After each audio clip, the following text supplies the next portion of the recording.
नमस्कार। एजेंडा में आपका स्वागत है। आपसे सीधा सरोकार रखने वाला विषय आज हम एजेंडा में लाए हैं। गरीब हो, मध्यम श्रेणी या फिर अमीर, सभी की चाहत होती है कि उसका अपना घर हो, फिर चाहे वो 10 बाई 10 का ही क्यों ना हो। यह चाहत हर किसी की दिनों दिन बढ़ती जा रही है, क्योंकि किराए पर निवास करना किसी को रास नहीं आता है।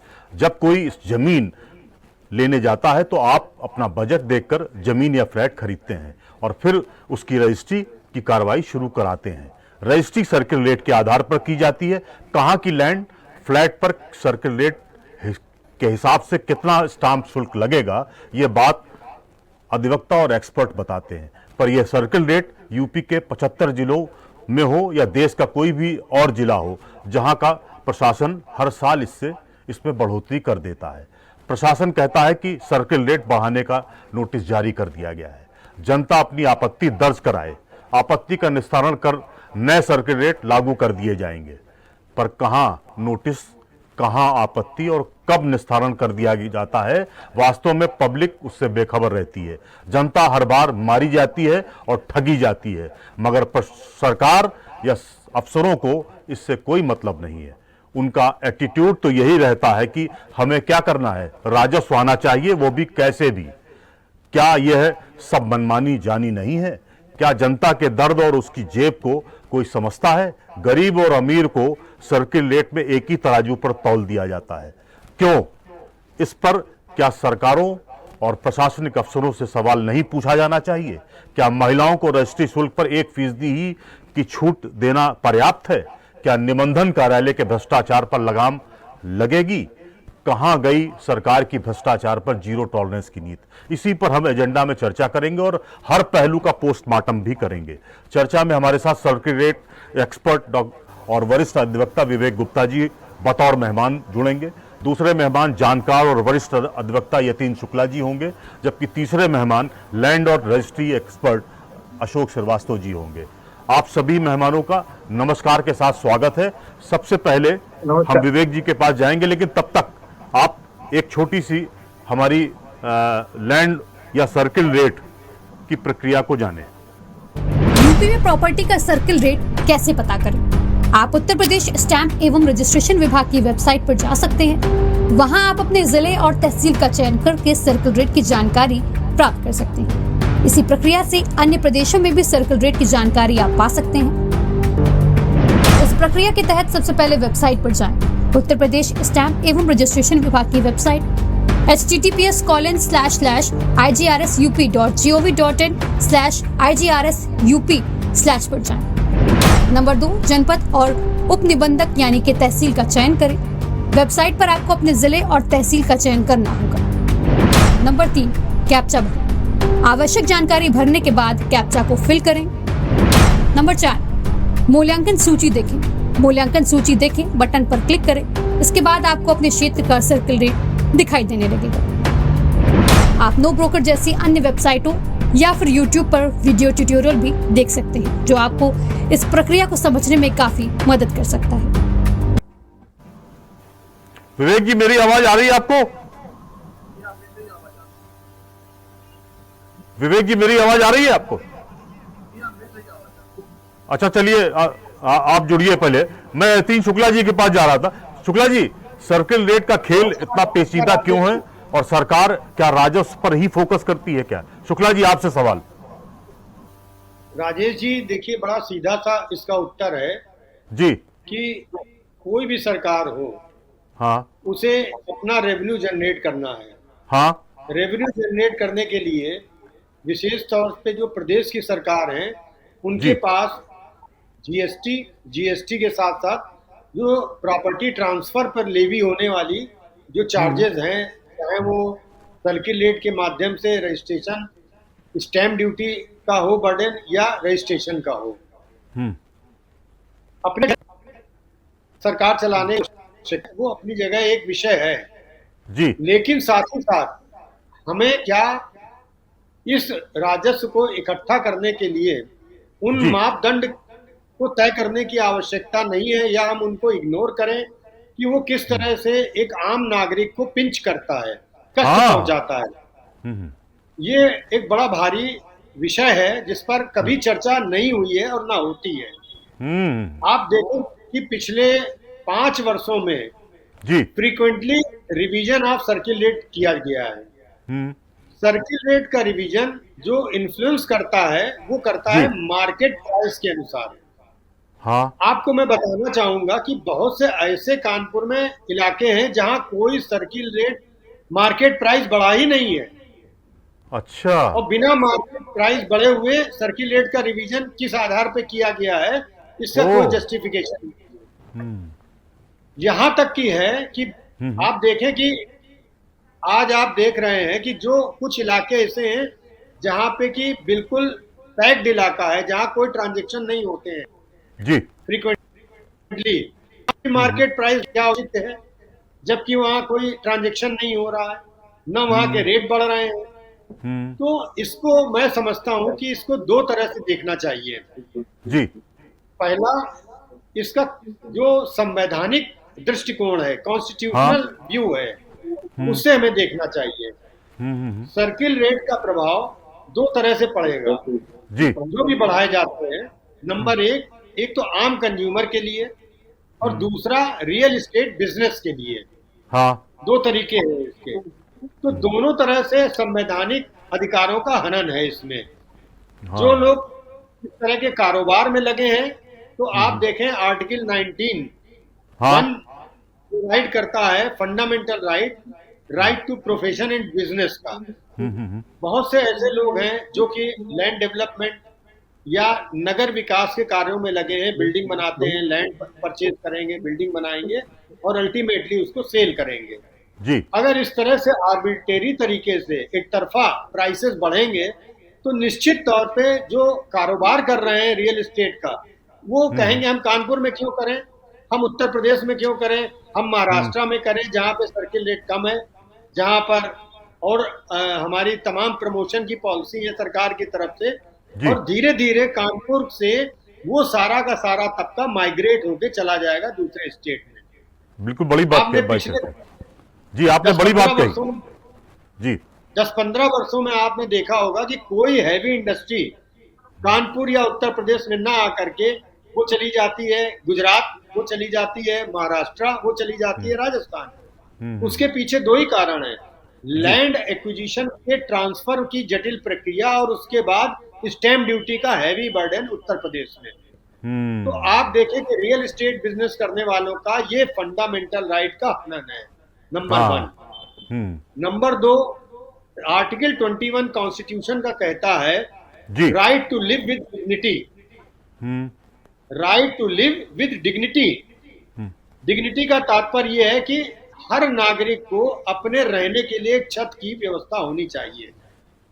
अगर कोई फुटपाथ पे कब्जा करता है, आप उसे अतिक्रमण का नाम देते हैं, लेकिन इसकी जड़ में नहीं जाते हैं कि वो अतिक्रमण क्यों हो रहा है, क्योंकि आम आदमी के पास रहने की व्यवस्था नहीं है। जबकि संविधान किस कहता है आपको डिग्निटी के साथ में रहने का दायित्व राज्य सरकार गवर्नमेंट का है जी। और इस तरह से आर्टिकल 19, आर्टिकल 21 दोनों का हनन एक तरफा सर्किल रेट का रिवीजन करके जो किया जाता है उसके द्वारा हो रहा है। अब ये तो रहा substantive infringement of constitutional rights of the professionals as well as the consumer. ठीक। अब इसके साथ आप देखिए, क्योंकि मैं बहुत लंबी चौड़ी चर्चा में विश्वास नहीं करूंगा जी, टू द पॉइंट रहूंगा। हाँ हाँ। दूसरा, इसमें कितने प्रोसीजरल एस्पेक्ट हैं जिनके लैप्सेस हैं। अगर आप कोई चीज रिवाइज कर रहे हैं जिसका हमारी जेब पर या किसी की जेब पे असर पड़ रहा हो जी, एक आर्गुमेंट ये दिया जा सकता है कि बिल्डर तो जाएगा नहीं, बिल्डर बनाएगा। अरे बनाएगा तो चीज महंगी मिलेगी तो किसके ऊपर बर्डन आएगा, आम कंज्यूमर पे आएगा ना। हाँ। तो प्रोसीजरल तौर पे जब भी आप रिवीजन करें, उस रिवीजन की आप आपत्तियां इनवाइट करते हैं, लेकिन आपत्तियों के लिए आपने किन किन अखबारों में आपने ये सूचना दी, किन न्यूज़पेपर में दिया, कहां टेलीविजन पे दिया, वाइड पब्लिसिटी करी कि साहब हम ये करने जा रहे हैं, इस एरिया का ये रेट अभी है, इसका बढ़ा के हम ये कर रहे हैं, और साथ में रीजन देना चाहिए कि हम बढ़ा क्यों रहे हैं। सबसे बड़ी बात ये है कि we the government do not go for the descriptive manner. हम उस चीज को बताते ही नहीं है कि हमारा आधार क्या है। ऑब्जेक्शन मांग लिए, पहले आप अपना डिस्क्लोज करिए आधार क्या है, what is the foundation of increasing the circle rate. ठीक कह रहे हैं। तो ना तो किसी अच्छे अखबारों में कहीं कोई पब्लिश हुआ ये कि क्या रेट आज है और क्या बढ़ने जा रहा, किस एरिया में और कितना बढ़ रहा है। तो सबसे बड़ा आप देखें कि विभिन्न न्यायालयों के, हाई कोर्ट के और उच्चतम न्यायालयों के समय समय पर निर्णय आए हैं कि जो पब्लिकेशन होना चाहिए गजट नोटिफिकेशन, वो वाइडली सर्कुलेटेड न्यूज़पेपर में होना चाहिए। हाँ, आप सबसे बड़ा लैप्स यहाँ पर यह है कि हमारे सामने आम नागरिक को पता ही नहीं है कि क्या रेट है, क्या रेट होने जा रहा है, उसकी क्या प्रक्रिया है, और आपत्तियां आप मांग लेते हैं। आपने कहा साहब हमने तो अपने ऑफिस पे चस्पा कर दिया। आज की डेट में जहां पर इलेक्ट्रॉनिक मीडिया, प्रिंट मीडिया इतना प्रभावी है जी, चस्पा लेने की प्रक्रिया कहीं पर उचित नहीं है। शुक्ला जी एक सवाल इसमें और जोड़ रहे हैं आपके, ये जी। सर्किल रेट की जो मनमानी है सालों से चली आ रही है, इसके खिलाफ आवाज क्यों नहीं उठाई जा रही है? आज हम दोनों लोग, तीनों लोग इस पर चर्चा कर रहे हैं, लेकिन क्या मजाल है कि पिछले 10-20 सालों में, 30 सालों में कभी ये कहा ही नहीं गया कि ये मनमानी रेट लागू कर रहा है प्रशासन या सरकार? जी द्विवेदी जी, ऐसा होता है कि अगर आप एक आदमी को 100 कोड़े मारे और उसकी बर्दाश्त करने की क्षमता है तो बर्दाश्त कर लेगा, लेकिन जब 101 आप लगाएंगे तब वो जरूर रिटेलिएट करेगा और उसके खिलाफ आवाज उठाने का प्रयास करेगा। अभी तक क्या था कि आपने करा, लोगों में क्षमता थी, चलिए उसको सहन किया, लेकिन आज हमने देखा है कि शहर में, नगर में तमाम लोगों से बातचीत हुई है जिन्होंने कहा कि साहब अब तो बहुत ज्यादा हो। अच्छा, कारण क्या है? आप देखिए कि मल्टीफोल्ड टैक्सेशन है हमारे ऊपर। अच्छा, मल्टीफोल्ड है। अब उत्तर प्रदेश में सबसे ज्यादा रजिस्ट्रेशन शुल्क है 1% का।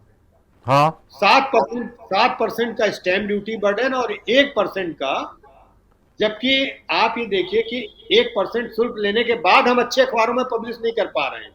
हाँ। 1% registration charge denotes to the administrative expenditure. जी। तो कम से कम वो पब्लिसिटी तो अच्छे से करनी चाहिए।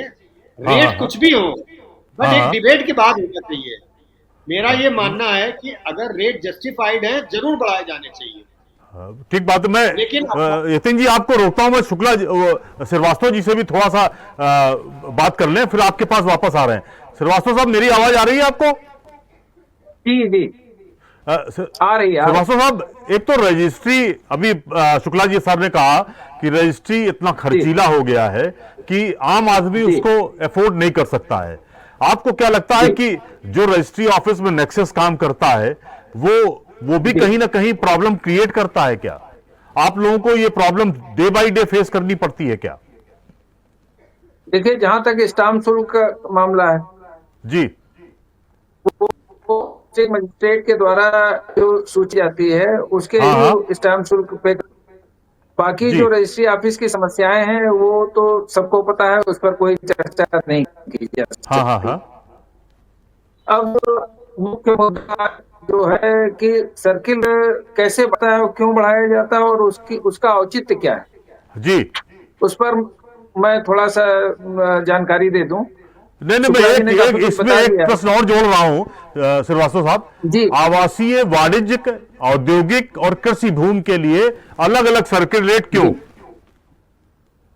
जी, अलग अलग सर्किल रेट इसलिए किए जाते हैं क्योंकि अगर कोई व्यक्ति अपनी भूमि को कृषि कर रहा है तो उसका जो स्टैम्प शुल्क है वो कृषि के हिसाब से लगेगा जी। जो कमर्शियल यूज में है, कमर्शियल यूज में है कि उस लैंड की पूरी लैंड जो है वो यूज की जाती है उसमें जी। तो इंडस्ट्रियल, तो वहां पर जो लैंड हमको अलॉट होती है या हम खरीदते हैं तो उसका कुछ परसेंट जमीन ही हम यूज कर पाते हैं, इसलिए इंडस्ट्रियल का रेट कमर्शियल के बराबर नहीं होता, कम होता है। अच्छा, और उसके बाद रहा रेजिडेंशियल का, तो उस रेजिडेंशियल को बनाने में तो हम कृषि भूमि की प्लाटिंग करते हैं तो उसमें काफी लैंड वेस्ट चली जाती है, तो हाँ, उस खर्चे को निकालने के लिए हम उसके रेट थोड़े बढ़ा देते हैं। तो कृषि का रेट कुछ ये स्थिति है जिस पर वो जरूरी रहता है कि अलग अलग सर्किल रेट उसके निर्धारित किए जाएं। जी जी। जी। आप कुछ कहना चाह रहे थे? दूसरा जी मैं ये बताना चाह रहा था कि जो सर्किल रेट रिवाइज करने का सिस्टम है, हम्म। ये सिस्टम का मूल्यांकन बनी हुई है। जी। इसके हिसाब से ही कलेक्टर को कार्य करना होता है। हम्म। कानपुर में एक रेट लिस्ट 1/1/18 को लागू हुई। उसके बाद काफी समय तक कोरोना और ये सब कोविड-19 की प्रॉब्लम रही, इसकी वजह से कोई सर्किल रेट रिवाइज नहीं हुई। ठीक। फिर सेकेंड रिवीजन हुआ 2/9/24। हाँ 2/9/24 के बाद ऐसी कौन सी अचानक जो है बढ़ोतरी हो गई कि आप अगस्त 25 रेट रिवाइज कर रहे हैं। हाँ, फिर रिवाइज कर दिया। जी। एक वर्ष के अंदर कौन सी ऐसी तब्दीली हो गई कानपुर शहर में, या कौन सी ऐसी इंडस्ट्रियां नहीं लग गई, कोई ऐसा डेवलप गया, कोई जरूरत पड़ गई कि सर्किल रेट रिवाइज कर दिया जाए। जी जी। इस स्टाफ नियमावली में स्पष्ट रूप से लिखा हुआ है कि 2 वर्ष के अंदर कलेक्टर कर सकते हैं। 1 हाँ वर्ष का अभी पूरा नहीं हुआ, आप इसको रिवाइज कर रहे हैं। हाँ अब कोई औचित्य नहीं इसका। हाँ। ठीक। दूसरा ये है कि जब हम रेट रिवाइज करते हैं तो उसकी आवश्यकता, उसकी औचित्य और उसकी जरूरत पर ध्यान देना चाहिए। जी। भाई आपका जो टारगेट है वो रेवेन्यू जनरेट करने का है। तो रेवेन्यू जनरेट करने के लिए आप देखिए कि आपने कोई इंफ्रास्ट्रक्चर इस तरीके का बढ़ाया है क्या कि नागरिकों को आपने कोई सुविधा दी है। आपने हाँ। इंफ्रास्ट्रक्चर कुछ बढ़ाया नहीं है और सर्किल रेट आप रिवाइज कर रहे हैं। तो ये जनहित में नहीं है। ठीक कह रहे हैं आप। तो मैंने एक सर्किल रेट पर अपना ऑब्जेक्शन भी एडीएम फाइनेंस साहब को आज रिसीव कराया है। जी। ठीक बात है। इसमें पहला ऑब्जेक्शन तो मेरा ये है जी। कि इस सर्किल रेट जो ये प्रस्तावित सूची जारी की गई है, हाँ हाँ जो हाँ नॉर्मली सब लोगों को उपलब्ध नहीं होती हैं। मैंने हाँ हाँ अपने पैसे खर्च करके और ये सभी जोन के प्रस्तावित सर्किल रेट मैंने मंगाए हैं, हाँ हाँ हाँ। फोटोकॉपी करा के। अब आप जी। इस बात की क्या अपेक्षा कर सकते हैं कि पूरे शहर में जो नागरिक प्रभावित हैं वो हाँ हाँ। इस तरीके से अपने पैसे खर्च करके और रेट लिस्ट की कॉपी निकाल के और उसके बाद कोई ऑब्जेक्शन दे पाएंगे? नहीं नहीं, सवाल ही नहीं उठता है। नॉर्मली ये पॉसिबल नहीं है। जी। अब दूसरी चीज आप देखिए कि इस सर्किल रेट में सब उस जोन के रजिस्ट्रार, तहसीलदार और एसडीएम, इनके द्वारा ये प्रिपेयर की गई। एसडीएम अभी नए आए हैं, उन्हें कानपुर की भौगोलिक स्थिति की कोई जानकारी नहीं। तहसीलदार नए आए हैं, उनको भौगोलिक स्थिति की कोई जानकारी नहीं। तो आपने सर्वे क्या किया? आपको जब पूरे शहर की कोई जानकारी ही नहीं तो आप सर्किल रेट आपने कैसे जानकारी बड़ा मौजूद बिंदु आपने उठाया है। जी जी जी। तो कैसे आपने तैयार कर लिया? हाँ। और ये जो रेट लिस्ट तैयार की गई है इसमें श्याम सिंह बिसेन साहब जो अपने डीआईजी साहब हैं और एडीएम फाइनेंस साहब, इन्होंने केवल इसको अनुमोदित कर दिया कि जनता के लिए आप इसको भेज दीजिए, इस पे आपत्तियां आमंत्रित कर लीजिए। तो अब आपने एक औपचारिकता निभाई। ये सर्किल रेट कलेक्टर के द्वारा जारी होती है और कलेक्टर महोदय का कहीं कोई रोल अभी तक का इसमें आया ही नहीं। ठीक कह रहे हैं। तो इस स्थिति में जो ये सर्किल रेट निर्धारित किया जाएगा वो बिल्कुल जनता के विरुद्ध है। अब एक चीज जो मुझे सबसे ज्यादा इसमें खटकती है जी, वो ये है कि आप कोई भी सर्किल रेट कहीं के लिए भी निर्धारित करिए। हाँ हाँ हाँ। आप उस क्षेत्र का एक सर्वे करा लीजिए कि क्या उस क्षेत्र में जो सर्किल रेट आपने निर्धारित किया है वो सही है या नहीं। ठीक कह रहे हैं। और जब आप खुद वहां सर्वे करेंगे तो आपको ये समझ में आ जाएगा कि साहब मेन रोड का सर्किल रेट कुछ और है और उसके बगल से कोई हाता बना हुआ है या पतली लेन जा रही, वहां वो सर्किल रेट है ही नहीं। और उसके दुष्परिणाम क्या होते हैं? एक छोटा सा उदाहरण मैं दे रहा हूँ। जी जी। एक मान लीजिए गुमटी में हाता है। हाँ। उस हाथे की कीमत आप मोटा मोटी जोड़ लीजिए कि वो हाथा 10 करोड़ का है लेकिन उसमें 50 किराएदार हैं, उसको कौन खरीदेगा? और वो बिकेगा 1 करोड़ रुपए का, हाँ। लेकिन हमको जो रजिस्ट्री करानी पड़ेगी वो 10 करोड़ में करानी पड़ेगी। ओह। 10 करोड़ रुपए में जब हम रजिस्ट्री कराएंगे तो उसका स्टाम्प शुल्क 7%, 1% रजिस्ट्रेशन शुल्क 8% हमने दिया। जी। अब उसके बाद जो दूसरी आफत आएगी उस खरीदने वाले और बेचने वाले के ऊपर कि जी। यही जो रेट लिस्ट है इसी को हाँ। इनकम टैक्स आधार मानता है और इसी के आधार पर कैपिटल गेन मांगेगा। तो हमने बेचा हाँ। था 1 करोड़ और उसमें हाँ। कैपिटल गेन आया 30%। तो हाँ। हमको 3 करोड़ रुपया जो है कैपिटल गेन देना है, जिसमें से 2 हाँ। करोड़ रुपया अपने घर से मिला में और तब फिर जो है हम उसको पेमेंट करें। अरे बाप रे तो बाप। इस चीज पर हमारे अधिकारी विचार नहीं करते। मतलब दूसरा एक काम इन्होंने और कर दिया एक ये तो बहुत बड़ी कि खामी है। इसमें बताइए, जी। दूसरा इन्होंने ये व्यवस्था कर दी कि साहब सर्किल रेट, हम आवासीय के बगल में अगर कोई दुकान बनी हुई हाँ। 50 मीटर के अंदर कोई जी। वाणिज्यिक गतिविधि हो रही है तो हम उसमें 20% की बढ़ोतरी करेंगे। अरे। तो अब मान लीजिए, जबकि honourable high court, supreme court की कई रूलिंग ऐसी हैं जिसमें उन्होंने जी। कहा कि जो प्रॉपर्टी सेल हो रही है उसकी स्थिति के हिसाब से और उस दिन की स्थिति के हिसाब से आप स्टाम्प शुल्क लेंगे। कल को आज मैंने एक आवासीय मकान खरीदा, कल जी। मैंने उसमें जरूरत हुई, मैंने दुकान खोल ली, तो हाँ। उसके भविष्य की पोटेंशियल क्या है उसके हिसाब से आप स्टैम्प ड्यूटी कैलकुलेशन नहीं करेंगे। यहाँ अच्छा। क्या कर रहे हैं कि साहब वो कह रहे हैं कि अगर बगल में दुकान है तो आप उसका 20% हमें बढ़ा के दीजिए। तो ये अब तो दूसरी तरफ चले जाइए, तो श्रीवास्तव जी, ये अगर तो किसी कंटेम्प्ट ऑफ कोर्ट हुआ ना। कंटेम्प्ट ऑफ कोर्ट भी है और इन चीजों को कोई अधिकारी देखता ही नहीं। और चूंकि आपत्तियां जिस ढंग से मैंने आपको दिखाया कि ये रेट लिस्ट है, ये आप जी। बताइए कानपुर की लाखों की आबादी है, कितने जनता के पास ये मिल पाएंगी? हाँ हाँ, नहीं मिल पाएंगे। तो जब मिलेंगी ही नहीं तो फिर वो आपत्ति क्या देगा? हाँ हाँ। बस दूसरी श्रीवास्तव जी, चीज, मैं अगर आप आपको रोकता हूं। मैं शुक्ला जी से अभी थोड़ा सा जी एक जी मुद्दे पर जरा। हाँ, शुक्ला जी, 18.28 मीटर से अधिक चौड़ी अगर सड़क है तो उसका सर्किल रेट वहां पर अलग होगा। एक दूसरी चीज ये है, क्या आपको लगता है कि इस तरह से जो चीजें बनाई जा रही हैं, एरिया वाइज सर्किल रेट तय किया जा रहा है, वो सबके लिए मुसीबत पैदा करता है, किसी एक व्यक्ति के लिए तो करता नहीं होगा? नहीं, वो तो शुक्ला सभी जी। लोग प्रभावित होते हैं। हाँ, सभी लोग प्रभावित होते हैं उससे। अच्छा, तो क्या आपको लगता है कि सर्किल रेट जब बूम पर पहुंच गया है तो बार बार रिवाइज करने का क्या मतलब है? जब आपने 24 में कर दिया तो 25 में क्यों कर रहे हैं? अशोक जी ने बड़ा अच्छा अभी बिंदु उठाया कि आपने स्वयं पिछली बार जब रिवीजन किया तो हाँ। आपने कहा 2 साल करेंगे, तो 2 हाँ। साल के समय को तो आपने अपने आप उस नियम को तोड़ा। नंबर 1। हाँ। नंबर 2, बड़ा स्वाभाविक है कि इतनी तेजी से कहीं पर कोई मार्केट प्राइसेस नहीं बढ़ते हैं कि उसके ऊपर रेट रिवीजन की आवश्यकता कहीं आती हो। मेरी जानकारी में ये भी आया है कि लखनऊ में, अपने आप लखनऊ शहर में जी।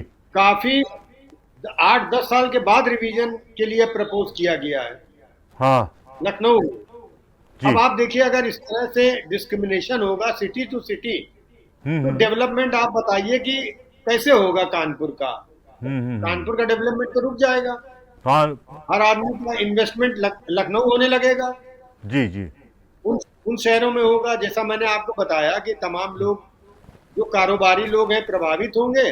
उनको क्या कारोबार करना है, वो कानपुर छोड़ के किसी दूसरी जगह कारोबार करेंगे। ठीक तो बात। अल्टीमेटली नुकसान तो नगर का हुआ ना। हाँ हाँ। हमारे नगर के विकास में एक बाधा उत्पन्न हुई ना।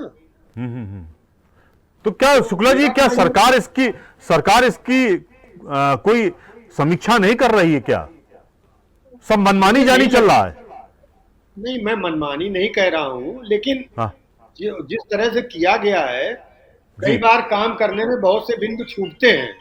हाँ हाँ हाँ। और छूटने की वजह से इस तरह की खामियां रह जाती। तो वही अब जैसे मेरे लायक दोस्त अशोक श्रीवास्तव जी ने अपनी आपत्तियां दी, हाँ और सिलसिलेवार दी हैं, बिंदुवार दी हैं। जी। तो इसमें मेरा सिर्फ ये कहना है कि जल्दबाजी न करे सरकार, हाँ उन सारी आपत्तियों का अध्ययन कर ले।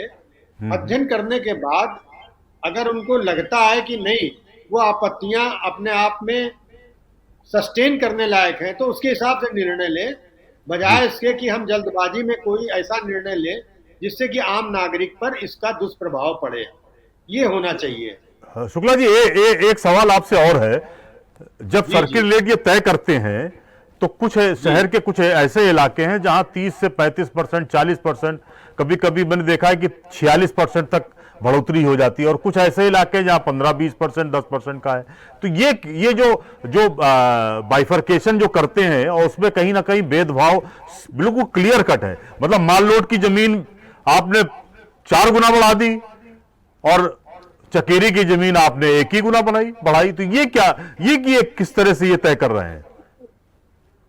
नहीं, इसमें देखिए, रेट रिवीजन का जो बेसिस है, प्रमुख आधार होना चाहिए मार्केट प्राइस। जी। आप देखिए, लैंड एक्विजिशन में आज जो भी भुगतान करती है सरकार, मार्केट प्राइस को कंसीडर किया है। जी। तो जैसे इंडिया में मान लीजिए रेट बढ़ रहे हैं, हाँ। और जिस अनुपात में बढ़ रहे हैं उसी अनुपात में सर्किल रेट वो बढ़ाएंगे।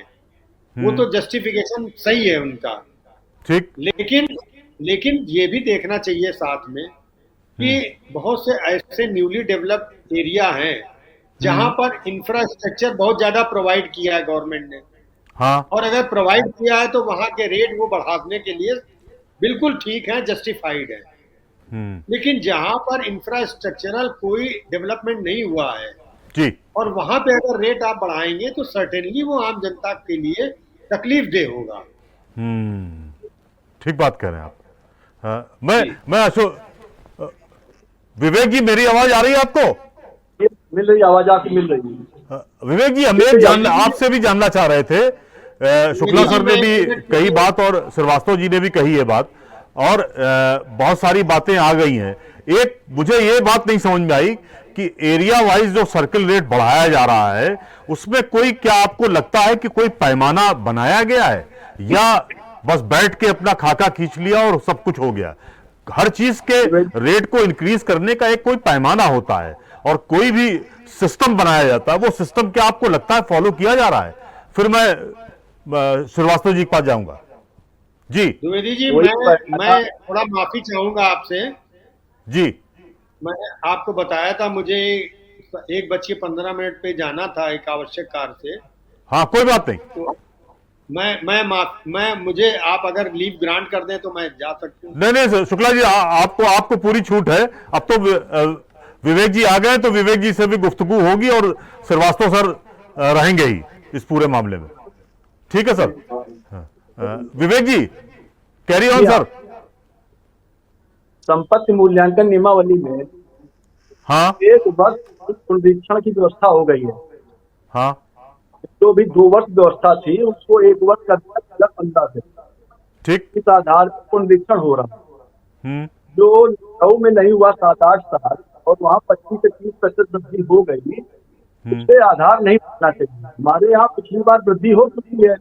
हाँ। इससे 25 से 30% वृद्धि का कोई औचित्य नहीं है। अच्छा। हमारे कानपुर के में अभी तक औद्योगिक जो घराने थे वो बाहर जा रहे हैं। उनको जो नई नवदुर्ग थे वो कानपुर में उद्योग नहीं लगा करके उद्योग लगा रहे हैं। मध्यम वर्गीय देखने में आ रहा है कि जब बच्चा बीटेक हो जाता है वो शहर छोड़ रहा है। मध्यम परिवार भी शिफ्ट कर रहे हैं। कानपुर में मकान बेचना, प्लाट बेचना, फ्लैट बेचना बहुत ही मुश्किल हो गया है। तो 10 साल इंतजार तब नया खरीदार मिल पा रहा है। इस बात को ध्यान में न रख करके तो कैलकुलेटर चलाया गया है। जीरो ग्राउंड पे कोई काम नहीं हुआ है जी। और जो सर्किल रेट्स हैं बढ़ाए जा रहे हैं कि डॉक्यूमेंट कराने की संख्या कम हो रही है। अनरजिस्टर्ड लोग बढ़ रहे हैं। नोटरी दस्तावेज करके लोग अपनी बात रहे हैं। रजिस्ट्री विभाग इसलिए बनाया था कि न कर पाए और हर डॉक्यूमेंट रजिस्टर्ड हो जाए, कोई मुकदमा नहीं, कुछ लोग रजिस्टर्ड डॉक्यूमेंट प्रस्तुत कर सकते हैं। इसको आय से जो इसे जो बनाया गया है जी, बहुत मुश्किलें बढ़ रही हैं। ठीक बात है। मैं विवेक जी आपके पास आऊंगा। मैं अशोक जी के पास जाना चाह रहा था। अशोक जी, आपका प्रॉपर होमवर्क है इस पूरे सर्किल रेट को, खेल को। एक जो आपने व्यवहारिक मुश्किल बताई है, जैसे हमने 1 करोड़ की प्रॉपर्टी ली, अब आपने उस पे प्रॉपर्टी टैक्स और ये सब मिला के हमको कर दिया, तो हम अपने घर से दें ये सारी चीजें, तो क्या आपको लगता है कि ऐसी समस्या पूरे शहर में है या इस प्रदेश के तमाम शहरों में यही बात आ रही है? ये समस्या कानपुर में तो है ही, कानपुर के अलावा प्रदेश के बहुत से शहरों में जहां पर इस तरीके की संपत्तियां हैं, उन सभी जगह ये प्रॉब्लम है। दूसरा, एक छोटी सी चीज आपको बता रहा हूँ जी, कि जो संपत्तियां कानपुर विकास प्राधिकरण या आवास विकास परिषद के द्वारा बेची जाती हैं, हाँ, या प्रॉपर्टी ऑक्शन के द्वारा बेची जाती है, उसमें जो ऑक्शन प्राइस है या कानपुर विकास प्राधिकरण या आवास विकास परिषद के द्वारा जो मूल्य निर्धारित किया जाता है, उस पर ही रजिस्ट्री करने के शासनादेश हैं, उस पर ही स्टाम्प शुल्क दिया जाता है। तो ऐसी व्यवस्था आप क्यों नहीं करते हैं कि जो सेल वैल्यू है, उस सेल वैल्यू को ही उचित मानिए आप, और उस सेल वैल्यू पर आपके पास पूरी एजेंसी है, आप जांच कराइए। अगर वो सेल वैल्यू सही बराबर बैठती है, तमाम रजिस्ट्रियां ऐसी होती हैं जिसमें सर्किल रेट से ज्यादा वैल्यू पर हम लोग स्टाम्प शुल्क देते हैं। तो इन सब चीजों का गंभीरता से परीक्षण होना चाहिए, जो नहीं होता है। तो अब ऐसी स्थिति में मारी जाती है जनता। एक प्रश्न अभी आपने किया था शुरू में कि साहब ये दिक्कतें होती हैं, इनको लोग चैलेंज क्यों नहीं करते? उसमें सबसे ज्यादा दिक्कत ये आती है कि जब आप अपनी रजिस्ट्री है व्यक्तिगत, तो आप उसमें अगर हाई कोर्ट जाते हैं तो हमको ये लगता है कि हम वहाँ एडवोकेट करें, 25,000 रुपए फीस दें, खर्चा दें, 4 बार इलाहाबाद जाए, 50,000 मेरे लग गए, तो इससे अच्छा 50,000 दो, स्टाम्प शुल्क दो, जो देना है काम खत्म करो, आज अपनी रजिस्ट्री हो गई, 2 साल में रिट तय होगी, तब तक हमारी रजिस्ट्री वो जिससे हम खरीद रहे हैं वो प्रॉपर्टी दूसरे को बेच देगा। एक दिक्कत। दूसरी ये दिक्कत आती है कि जब आप PIL में जाते हैं तो PIL का खर्चा कौन दे? अब आप जैसे आज हमने एक आपत्ति ADM साहब को दी जी, तो अब इसके बाद ADM साहब हमारी आपत्ति को सुनते हैं, सुनने के बाद उसका निस्तारण करते हैं। अगर कुछ उचित पाते हैं तो कुछ करेंगे, नहीं रिजेक्ट कर देंगे। तो अब उसके बाद हम PIL में जा सकते हैं। लेकिन फिर समस्या आती है कि जनहित में लड़े कौन, पैसे कौन खर्च करे? तो ऐसा अपने यहाँ कोई जनता का फोरम नहीं कि जिसमें जैसे नगर निगम टैक्स बढ़ा देती है, जनता का कोई फोरम नहीं है कि साहब उनकी तरफ से कोई लड़ाई लड़ी जाए।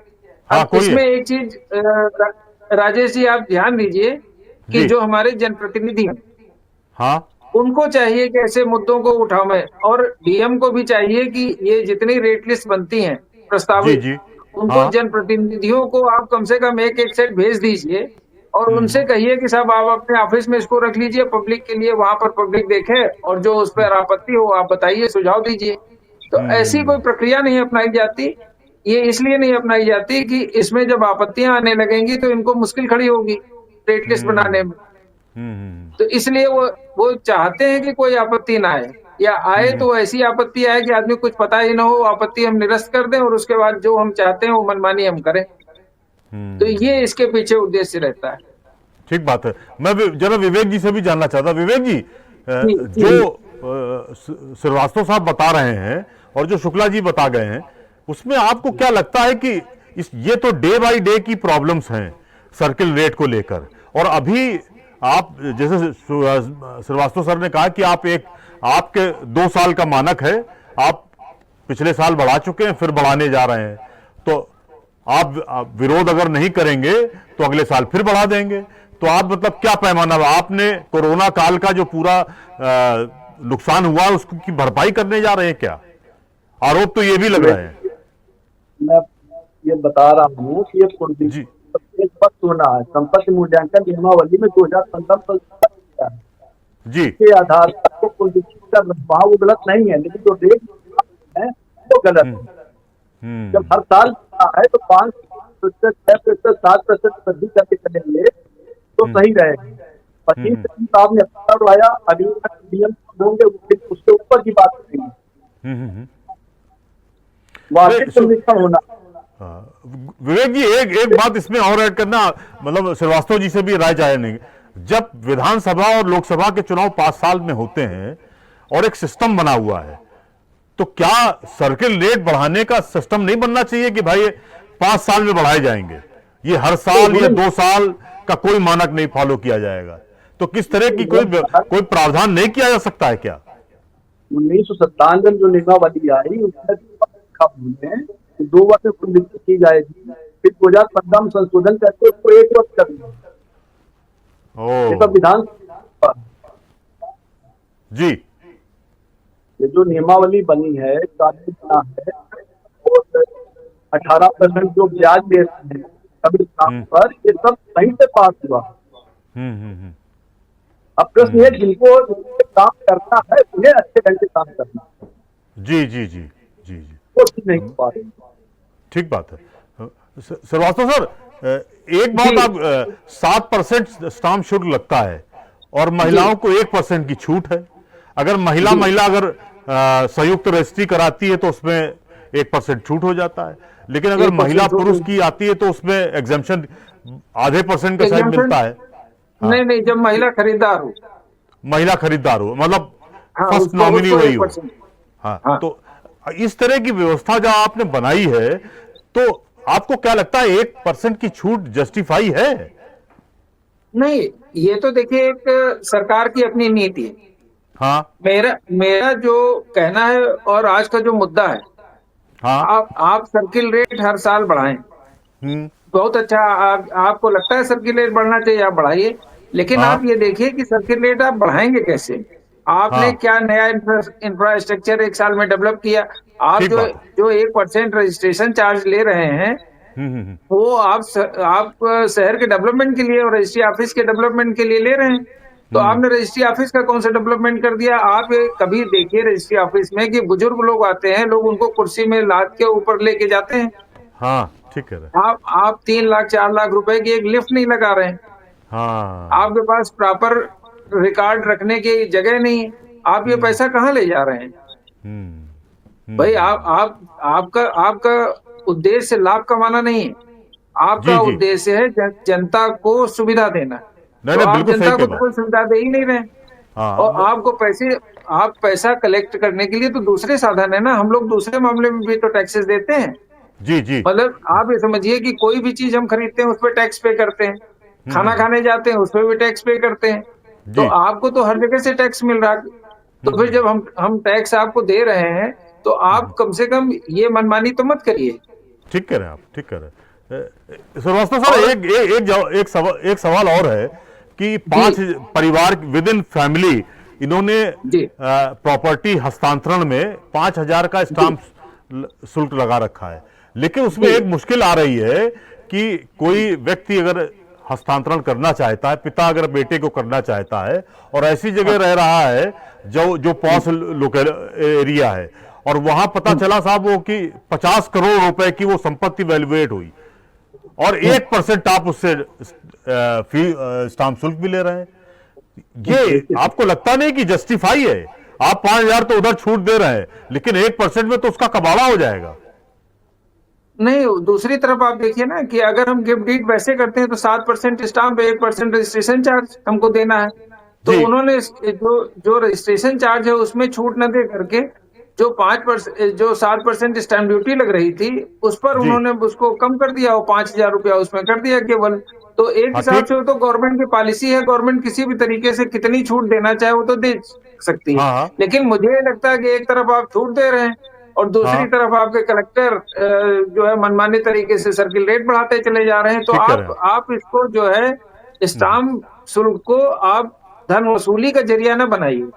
आप देखिए कि आप दूसरे स्टेट में भी जाइए, दूसरे स्टेटों में कम है स्टाम्प ड्यूटी, तो आखिर उनके खर्चे कैसे चलते हैं? तो आप उसी कंपैरिजन में, उसी तुलना में आप यहाँ रखिए।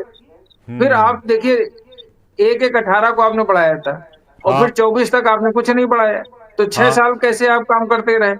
तो क्या वो 6 साल में जो आपकी कमी हुई थी उसकी भरपाई कर रहे हैं आप बढ़ा करके 25%, 30%, 40% बढ़ाए दे रहे हैं? तो ये तो मनमाना है ना, कोई इसका औचित्य नहीं। 1% का डेवलपमेंट, दूसरा एक इसमें और सवाल आपसे जोड़ रहे हैं। में नहीं। हाँ, ठीक है। कानपुर का निबंधन कार्यालय आज से 20 साल पहले जैसा था और आज भी वैसे ही है। अगर कोई विकलांग को रजिस्ट्री करानी है तो उसको आप गोद में ले जाके कराइए जाके। इंफ्रास्ट्रक्चर पे कोई फोकस नहीं किया है, या आप कहीं रजिस्ट्री ऑफिस कहीं दूसरी जबकि जगह आप 1% रजिस्ट्रेशन चार्ज जो लेते हैं वो स्टाम्प क्या नाम रजिस्ट्री ऑफिस की बेहतरी के लिए, वो वहां हाँ, पर उसके आपको जो है फायर प्रूफ अलमारियां रखनी है, आपको इंफ्रास्ट्रक्चर डेवलप करना है, आपको जी। सुविधा करनी। बाथरूम तो है नहीं सही। अगर किसी महिला को बाथरूम जाना हो तो प्रॉपर व्यवस्था नहीं है वहाँ, और पूरा का दिन जो है वहाँ भरा रहता है, भीड़ ठीक कह रहे हैं, रहती। ठीक तो कह रहे हैं। आप वो पैसे कहाँ ले जा रहे हैं? हाँ, ये हिसाब तो मांगा जाना चाहिए ना इनसे। हिसाब, फिर वही स्थिति आती है कि हिसाब मांगे कौन? इसके लिए हम जनप्रतिनिधि चुनते हैं, जनप्रतिनिधियों को फुर्सत नहीं, उनको पता ही नहीं कि उनके शहर में क्या हो रहा है। ठीक कह रहे हैं। मुझे लगता है श्रीवास्तव सर, ये कमोबेश ये स्थिति पूरे यूपी की है। उनको सारे जब जनप्रतिनिधियों को जनता के इस समस्या से कोई सरोकार नहीं। सोते रहेंगे तो यही स्थिति बनी रहेगी। ठीक बात है। आप देखिए कि किसी जनप्रतिनिधि ने क्या अपने यहाँ कलेक्टर को फोन करके मंगाया कि साहब एक रेट लिस्ट हमें प्रस्तावित हमें दे दीजिए, मैं भी देखना चाहता हूँ, मैं इस पर कोई ऑब्जेक्शन देना चाहता हूँ। ये बातें तो जनप्रतिनिधियों को अपने आप करनी चाहिए, इसमें जनता की जरूरत नहीं। भाई हमने इसीलिए तो उनको चुना है। मैं विवेक जी से भी जानना चाह रहा था। विवेक जी, ये जो श्रीवास्तव सर बता रहे थे, शुक्ला सर भी बता गए, आप भी बता रहे थे, क्या आपको लगता नहीं कि केवल अधिवक्ता इस पूरे मनमानी का प्रोटेस्ट करता है, दूसरा वर्ग ना आना चाहता है, ना वो इसमें शामिल होना चाहता है, बस वो रजिस्ट्री कराने चला आता है? क्या आपको नहीं लगता है कि इस पर अब जागरूकता अभियान चलाने की जरूरत आ गई है?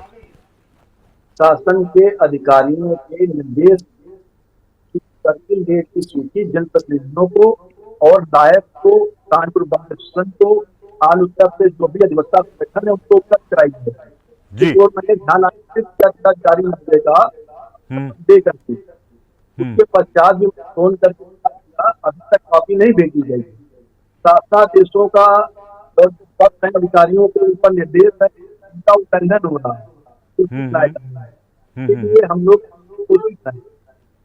अन्यथा पहले भी 20 बन रही है, कभी इतना आक्रोश अधिवक्ताओं में नहीं देखा गया। जी, ठीक कह रहे हैं। नियमानुसार हो और से पढ़ाई कोई असुविधा नहीं। श्रीवास्तव सर, मैं श्रीवास्तव जी से भी जानना चाहता हूं। श्रीवास्तव जी, ये जो सर्किल रेट या रजिस्ट्री ऑफिस की जो ताना बाना है, अब शहर का अगर देखा जाए तो शहर में रजिस्ट्री अलग हो रही है, नरवल तहसील में अलग हो रही है, इसी तरह बिल्लौर तहसील में अलग हो रही है। क्या इससे कोई फायदा हो रहा है, या जनता को और आप सब अधिवक्ताओं को परेशानी नहीं हो रही है कि हमें 10 जगह जाना पड़ता है?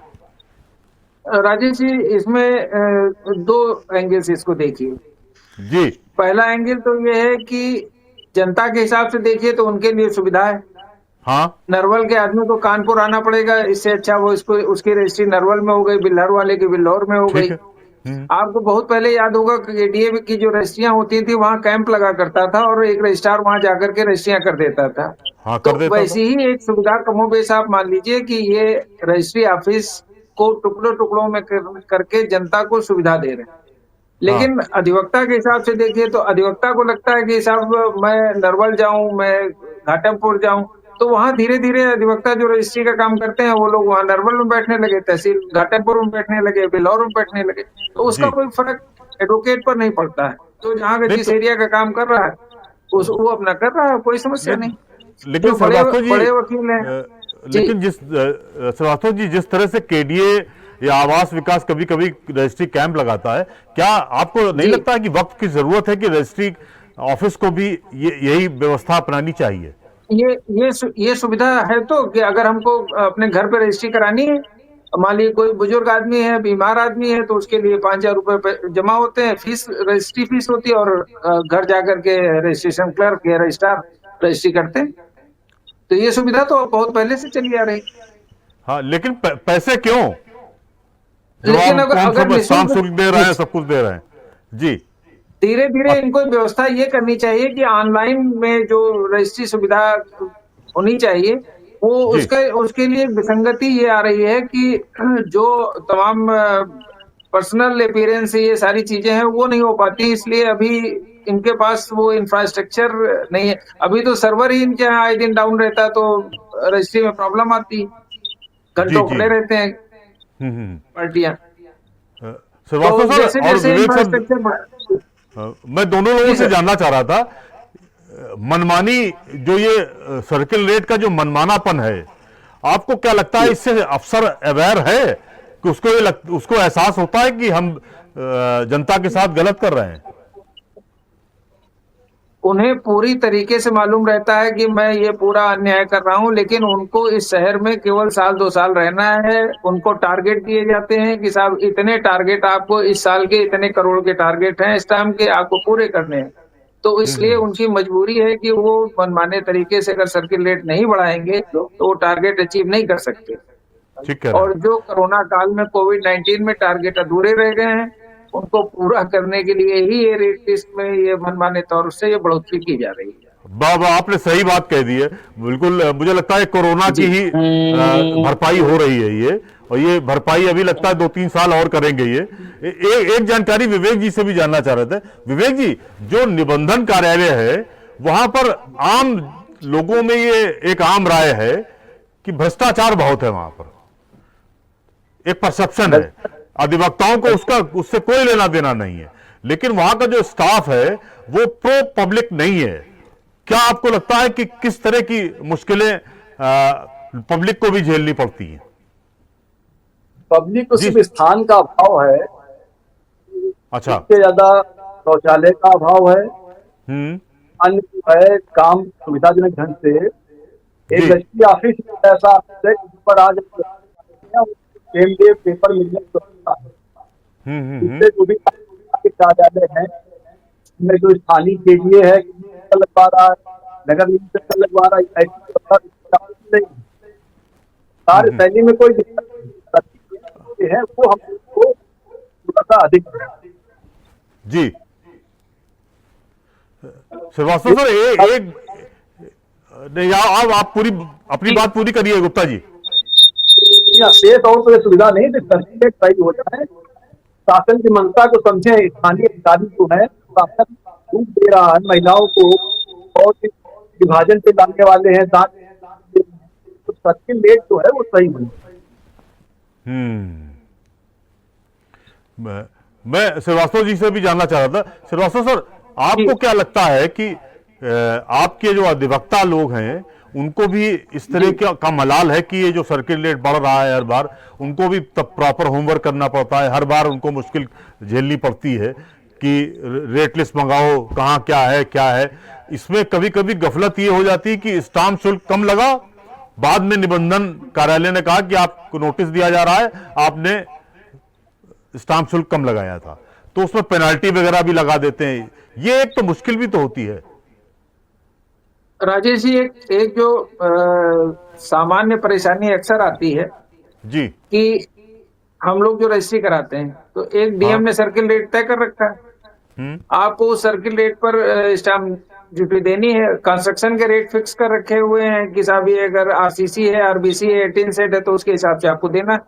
ठीक। प्लस बड़ी रजिस्ट्री जब हम लोग कराते हैं कि सर 2000 मीटर तक ये रेट है, 5000 मीटर तक ये रेट है, वो उसके हिसाब से हम लोग कैलकुलेट कर देते हैं, ठीक बात। तो वहां कोई प्रॉब्लम नहीं आती। बहुत बार ऐसा होता है कि रजिस्ट्री जितने वैल्यू की हो रही है उससे जो सेल प्राइस है वो कुछ ज्यादा होता है, हम लोग ज्यादा पे स्टाम्प देते हैं। अब दिक्कत कहाँ आती? दिक्कत ये आती है कि जो एजेंसी है, गवर्नमेंट एजेंसी, उसको हर हाल में स्टाम्प शुल्क का कलेक्शन बढ़ाना है, तो वो क्या करते हैं कि 100% रजिस्ट्रियों की जांच कराते हैं, और जांच कराने में जिसमें सामान्यतः स्टाम्प शुल्क पूरे दिए गए उसमें भी वो एक ये दे देते हैं कि साहब इस लैंड में बगल में ये है, इसके पास में पड़ोस में ये है, इससे दूर फैक्ट्री है, ये रोड पर स्थित है, इसलिए इसमें पोटेंशियल है, फ्यूचर पोटेंशियल है, इसलिए हम इसका 20% हम इसका बढ़ा देते हैं। ये हाँ। बिल्कुल मनमाना है। हाई कोर्ट, सुप्रीम कोर्ट ने कहा कि नहीं, कोई पोटेंशियल आप नहीं देखेंगे, आप केवल ये देखेंगे कि उस दिन इसकी स्थिति क्या थी, उसी हिसाब से आप सर्कुलेट वैल्यू करेंगे, बाकी कुछ नहीं। फ्यूचर पोटेंशियल नहीं देखेंगे। हाँ। लेकिन इस सब रूलिंगों को किनारे करके जितने एडीए फाइनेंस बैठे हों, चाहे डीआईजी बैठे हों, चाहे आईजी बैठे हों, चाहे कलेक्टर साहब हों, वो उनके यहाँ से ये नोटिस जाती है। और उसके बाद कई मामलों में जिनमें हमारे जैसे वकील खड़े होते हैं, विवेक जी जैसे वकील खड़े होते हैं, उसको पूरा विरोध करते हैं, वहां हाँ। पर वो स्टैम्प शुल्क खत्म होता है, मनमानी खत्म होती है। लेकिन अगर हाँ। कोई एडवोकेट जिसको इन सब चीजों की जानकारी नहीं है, तो आप तो उसमें स्टैम्प शुल्क ज्यादा ले लेते हैं। हम्म। फिर एक हैरता उसका कि भाई इतना परसेंट आपने उसको बढ़ा दिए। जी जी। तो ये दिक्कतें आप जनता को, रजिस्ट्री में तो जो दिक्कतें हैं सर्किलेट की हैं ही हैं। ये हाँ जो हाँ हाँ। आपने चर्चा की, ये रजिस्ट्री कराने के बाद की दिक्कतें हैं, जो वर्षों बरस चलती रहती हैं। श्रीवास्तव जी, अब जो पीठासीन जो एक इसी में पीठासीन अधिकारी बैठे सवाल हम हुए और हैं, जोड़ रहे हैं आपके लिए। ये मनमानापन या कह लीजिए रजिस्ट्री शुल्क को लेकर या सर्किल रेट को लेकर कि किस तरह के दबाव पब्लिक को और मीडिया को बनाने चाहिए, ये मैं आपसे सजेशन चाह रहा था। जी, किस तरह के दबाव बनाने चाहिए? देखिए, सबसे बड़ा दबाव तो मीडिया का बन सकता है। हाँ। और मीडिया जब किसी बात को उठाती है तो वो संदेश बहुत दूर तक जाता है। हम्म। पब्लिक में से कोई व्यक्ति अगर कोई बात उठाता है तो उसकी बात केवल और केवल उस अधिकारी तक जाती है जो पब्लिक को नहीं पता लगती। जी तो जी जी इसलिए जैसी आपने ये एक चर्चा की है, तो जी। ऐसी ही चर्चा जब तक आप जैसे लोग इसको आगे नहीं बढ़ाएंगे, आपके चैनल के माध्यम से ऐसी बातें जी नहीं जी। आएंगी सामने, तब तक जो है कोई सुधार होने वाला नहीं। क्योंकि देखिए, आप कुछ भी करें, अधिकारी को मनमानी करनी है तो वो कर रहा है, उसको उसको कोई फर्क नहीं पड़ता। जी क्योंकि जी वो जी। जब तक मनमानी नहीं करेगा तब तक वो टारगेट अचीव नहीं कर सकता जो हर स्टेट को, हर डिस्ट्रिक्ट को गवर्नमेंट से दिया जाता है। हम्म। तो उनको उनको पूरा करना है तो वो तो मनमानी करेंगे। हम्म। उसमें कुछ कर नहीं सकते। कर हम तभी सकते हैं जब हम पूरी तरीके से, जैसे आपने चैनल के माध्यम से बात उठाई, अगर ये नहीं सुनते हैं, हमारे जनप्रतिनिधि आगे बैठे हैं, वो कहें, उसके बाद फिर हाई कोर्ट रह जाता है कि जब ये नहीं सुनते हैं तो फिर ये बातें सब हाई कोर्ट में पीआईएल के माध्यम से ले जा करके वहां जी। से, क्योंकि मुझे याद पड़ रहा है लखनऊ या किसी डिस्ट्रिक्ट की रेट लिस्ट को हाई कोर्ट ने निरस्त कर दिया था। अब इस अच्छा। समय याद नहीं आ रहा कि वो किस डिस्ट्रिक्ट की थी, लेकिन किसी को निरस्त किया था। तो ऐसे ही जब तक काम नहीं किए जाएंगे तब तक तो सरकार ऐसे करती ही रहेगी।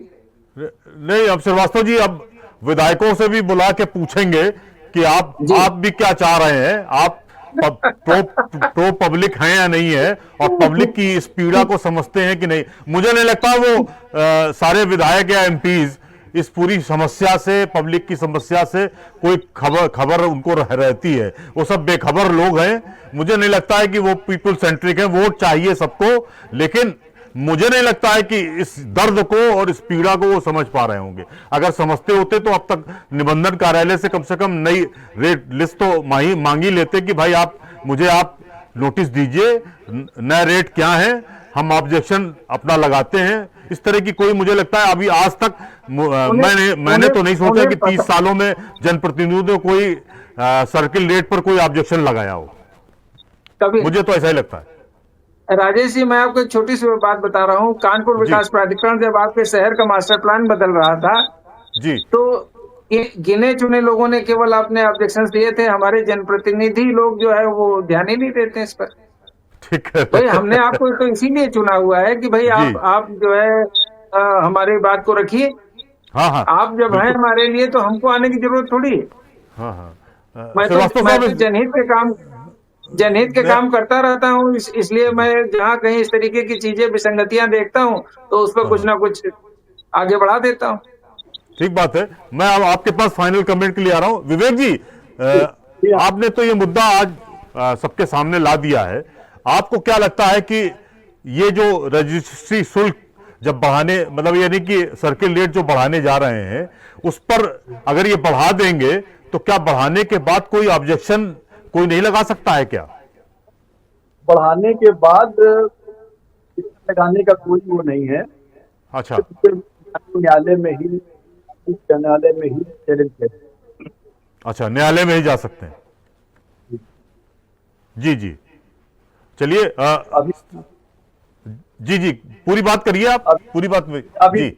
अभी डेट पढ़ने से पहले हम माननीय जो शाम पंजीयन मंत्री जायसवाल जी, उनके संज्ञान में भी हम ला रहे हैं। 25 तारीख दिया, लखनऊ बुलाया है और कि कोई निर्देश नहीं है, तो काम नियमावली पर है, इसलिए सुनिश्चित किए जा रहे हैं, संज्ञान में ला रहे हैं।